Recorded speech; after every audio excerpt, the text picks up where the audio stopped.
Perkenalkan, nama saya Saskia Eva Aprilia dengan NPM 23310010. Oke, di sini saya akan membahas tentang soal UAS semester 2 beserta jawaban yang saya temukan. Nomor 1 yaitu langkah-langkah untuk menyelesaikan suatu permasalahan program linier 2 variabel menggunakan metode titik uji sudut, yaitu A. Menentukan nilai optimum atau maksimum atau minimum dari fungsi objektif pada titik sudut atau titik pojok. Kemudian yang B. Menafsirkan atau menjawab masalah. Nah, dari langkah-langkah dalam menyelesaikan program linier tersebut, apakah menurut kalian sudah benar atau belum? Jelaskan dan buat satu soal dan pembahasannya yang sesuai dengan langkah-langkah tersebut. Oke, menurut saya itu langkah-langkahnya sudah benar. Untuk menyelesaikan program linier 2 variabel menggunakan metode titik uji sudut itu sudah tepat. Karena untuk langkah pertama, kita akan membentuk model matematika, di mana kita akan mendefinisikan variabel dengan menentukan variabel yang mewakili besaran yang ingin dioptimalkan, misalnya jumlah produk yang dibuat. Kemudian yang kedua, membuat persamaan objektif atau rumuskan fungsi yang ingin dimaksimalkan atau diminimalkan, biasanya dalam bentuk persamaan linier yang melibatkan variabel-variabel yang telah didefinisikan.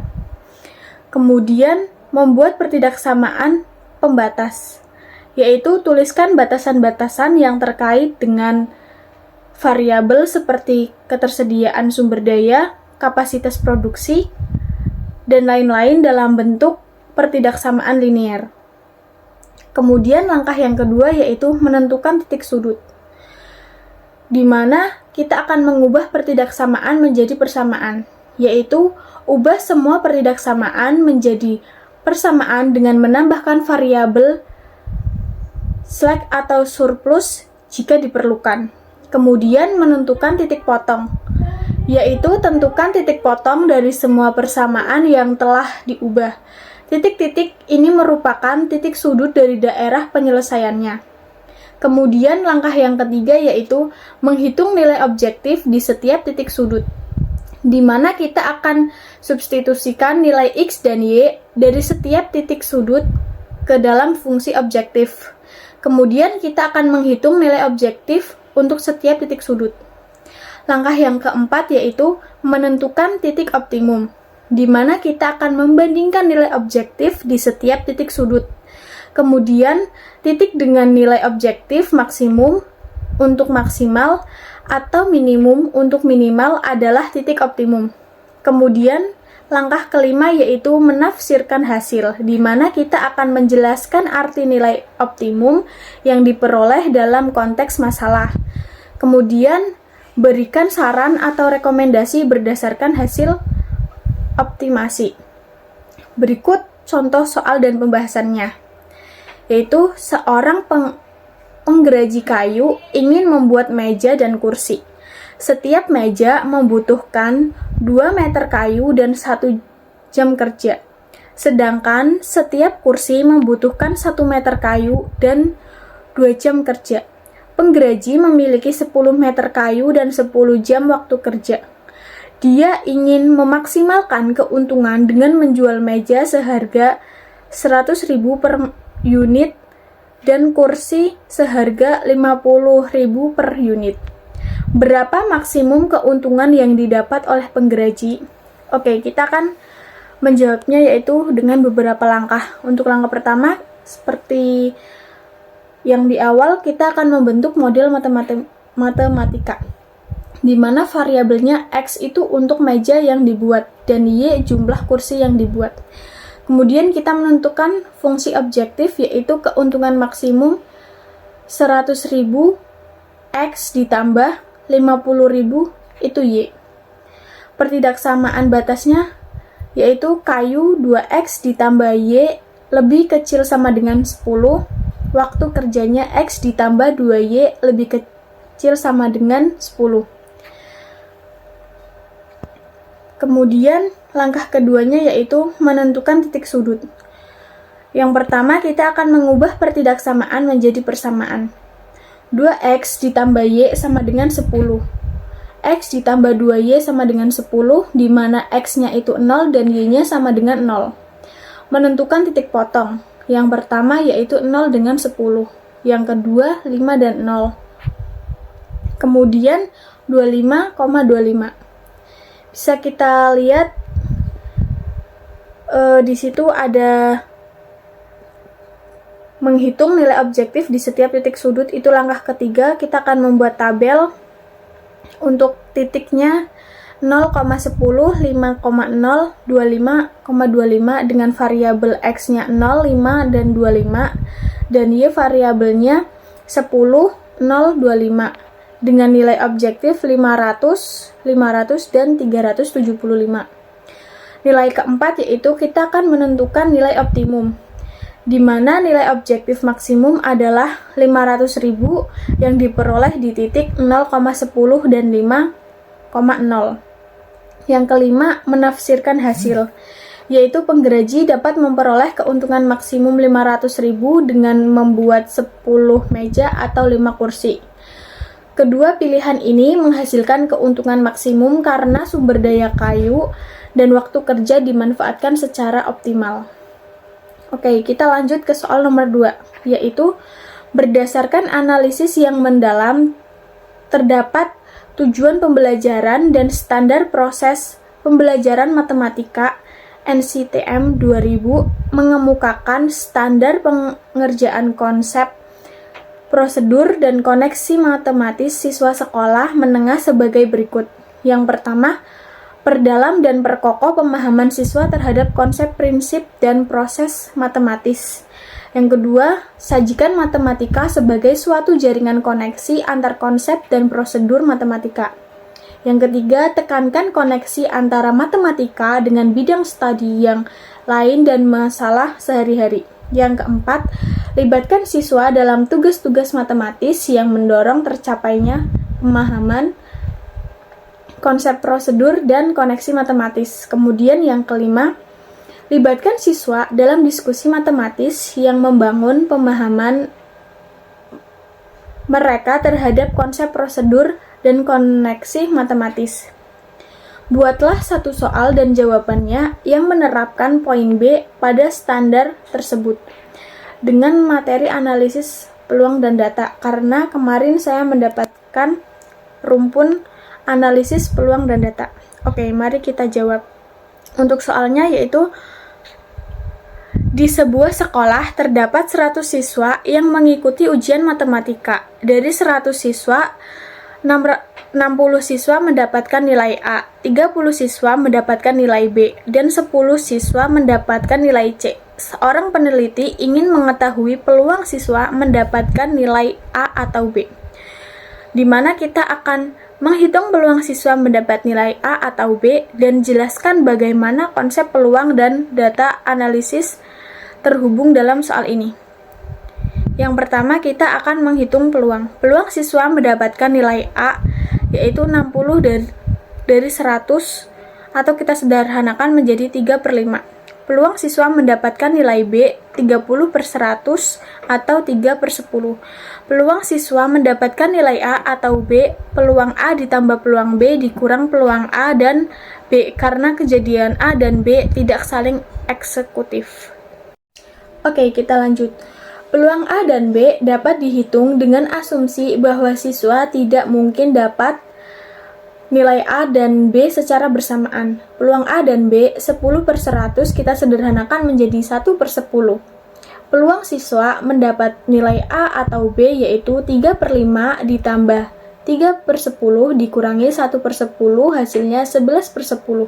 Karena lebih dari 1, maka dihitung sebagai probabilitas, bukan frekuensi. Kemudian yang kedua, koneksi konsep, peluang, dan data. Soal ini menghubungkan konsep peluang dan data dengan cara berikut. Data yang digunakan dalam soal ini adalah nilai ujian matematika yaitu 60 nilai A, 30 nilai B, dan 10 nilai C. Peluang digunakan untuk menghitung probabilitas siswa mendapatkan nilai A atau B berdasarkan data dari nilai ujian yang tersedia. Secara lebih spesifik, soal ini menunjukkan bagaimana data dapat digunakan untuk menghitung peluang kejadian tertentu. Dalam hal ini, data nilai ujian digunakan untuk menghitung peluang siswa mendapatkan nilai A atau B. Kemudian soal nomor 3 yaitu Elsa membayar 40.000 untuk membeli 2 kerudung dan 4 bros, sedangkan Diana membayar 70.000 untuk membeli 3 kerudung atau bros. Tanpa mengetahui harga satu kerudung atau bros, selidiki barang mana yang paling mahal dan jelaskan. Oke, yang pertama kita akan menyusun persamaan, di mana X itu harga kerudung dan Y harga bros. Dari informasi yang diberikan, kita dapat menyusun dua persamaan, yaitu 2X ditambah 4Y sama dengan 40.000, itu Elsa membeli 2 kerudung dan 4 bros dengan harga total 40.000. Yang kedua, 3X ditambah 3Y sama dengan 70.000, di mana Diana membeli 3 kerudung atau bros dengan harga total 70.000.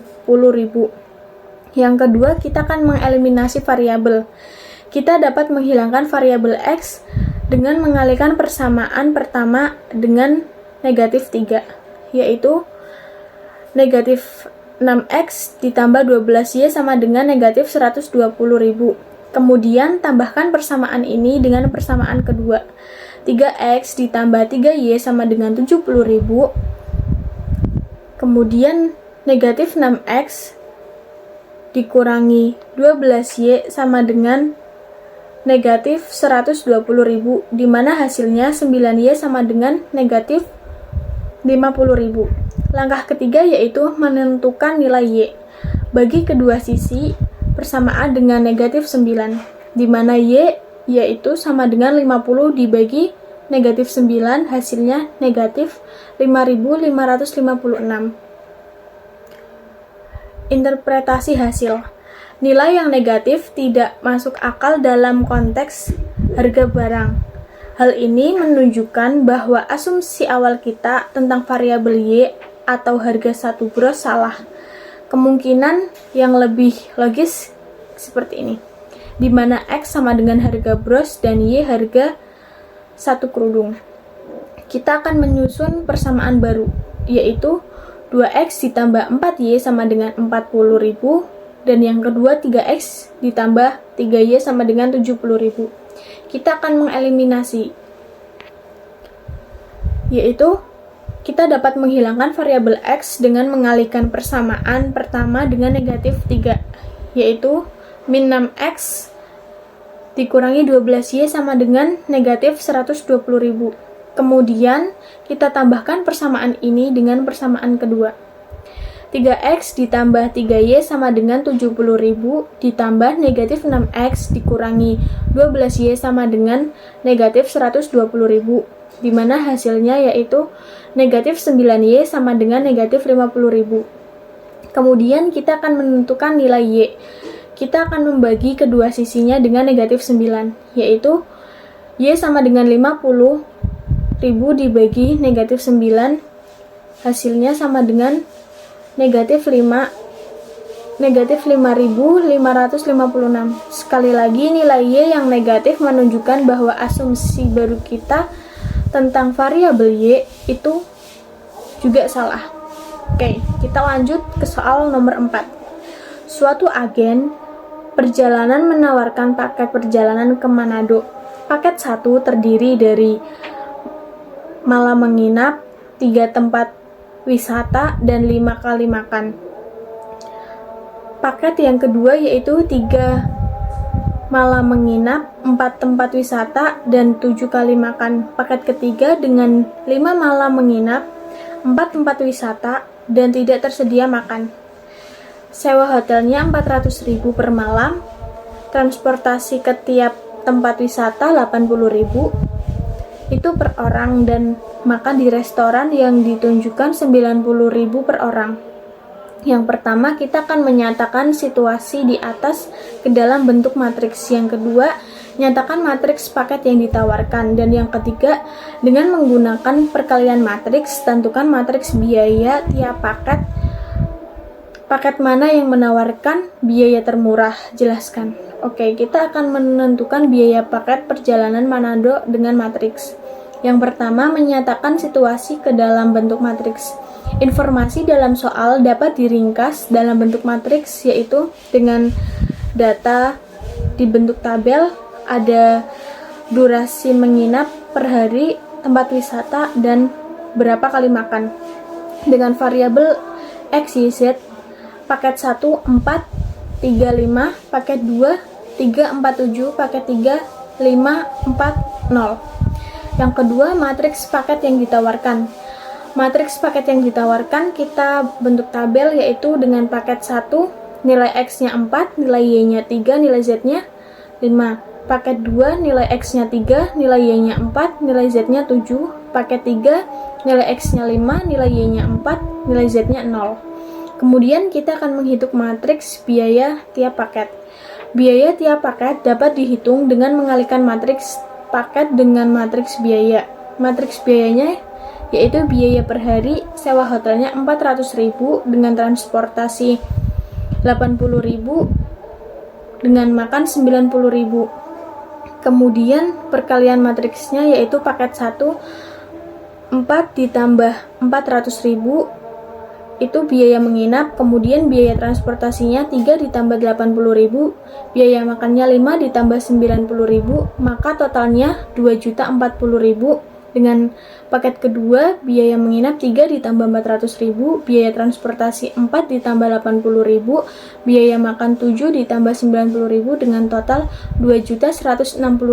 Kemudian paket ketiga, biaya menginap 5 ditambah 400.000, biaya transportasi 4 ditambah 80.000, biaya makan 0 ditambah 90.000, maka totalnya 2.400.000. Jadi, berdasarkan matriks biaya, paket 1 memiliki total biaya termurah yaitu 2.040.000.